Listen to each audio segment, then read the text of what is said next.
Sit back, settle in, because this is a tale about a man whose voice became a vessel, whose curiosity became a compass, and whose journey began not with stars in the sky, but with stars on stage. He was born without a spotlight, raised without fame, but what he did have was music. Music in his blood, in his bones, in his brain. He didn't grow up chasing UFOs or pondering secret government files. No, he was chasing tones, treble knobs, and signal chains. And yet, as it always does, life had other plans. In his early years, he wandered into the wild world of rock and roll, not as a guitarist, not a frontman, but behind the scenes, in the thick of it, behind soundboards and stage monitors. The long-haired bands of the Sunset Strip were his clientele. He worked in Los Angeles when leather jackets were loud and distortion was louder. He wasn't in the crowd, he was in the control room. And when he wasn't engineering records, he was opening doors for other gearheads, helping to launch the pro audio department of one of the most famous music retailers in the country. For years he sculpted sound like a sculptor shapes clay. Equalizers were his chisels, reverbs his brush strokes. But music, even in its glory, began to feel too predictable. And you know what they say, when the music ends, the talking begins. So he pivoted, not away from sound, but towards speech. In 2008, he launched an internet radio show, sports talk, safe ground, familiar format. He learned how to run a show, how to time a break, how to pace a monologue. But it wasn't enough, because underneath the fader sliders and mic checks was something deeper, an ache for something hidden, something just beyond the veil.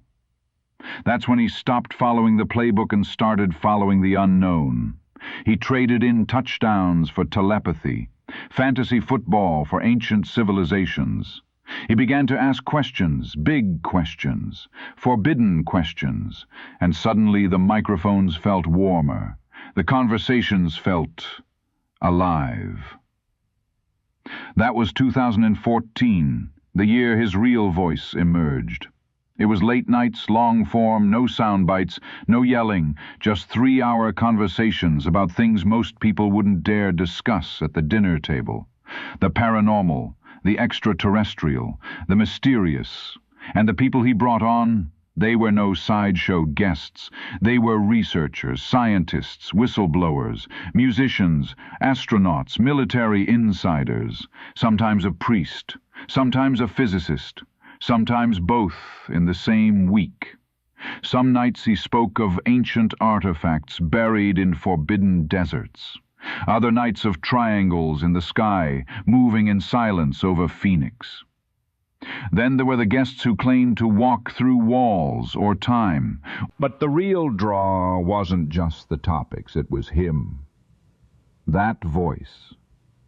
Gravelly, warm, hypnotic. The kind of voice that felt like midnight whiskey poured over the static of an AM radio. It didn't shout, it didn't lecture, it lured. And so people tuned in. First hundreds, then thousands, then hundreds of thousands. The show grew, so did the mystery. Soon he was filling in for a legendary figure in late-night radio, a household name for those who lived with one eye on the stars and the other on the shadows. But the gig came with a quiet price. Let's just say there were unspoken tensions, contracts, allegiances, names not spoken aloud. He had a choice to make: stay under someone else's banner or hoist his own. He chose the latter. And what he built was more than a show. It was a movement, a beacon, a nightly campfire for the curious. Even those who rolled their eyes at UFO stories couldn't help but tune in just to hear what would happen next. Even skeptics admitted the man knew how to hold a room. Because he wasn't peddling belief, he was creating a space for wonder. Over the years, he interviewed Tom DeLonge, the rock star turned researcher. He sat with David Wilcock and Michael Cremo, who spoke of antediluvian technologies and consciousness machines. He debated Avi Loeb on alien probes and asked Linda Moulton Howe why cattle kept turning up mutilated. He called out the frauds, he welcomed the brave, he laughed, he questioned, he listened. And when world governments finally admitted, yes, those glowing crafts are real, and no, we don't know what they are, it wasn't news to his listeners. They'd heard it all before, on his airwaves, years ahead of the press. Still, he kept going.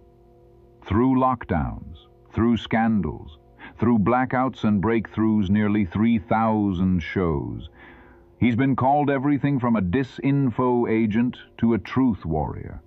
He's been accused of being too mainstream and too fringe, sometimes in the same breath. But the one thing nobody denies, he's still talking. Night after night, long after the rest of the world goes to bed, he slips behind the mic, clears his throat, and welcomes the unknown. Because his mission was never to prove anything. His mission was to ask.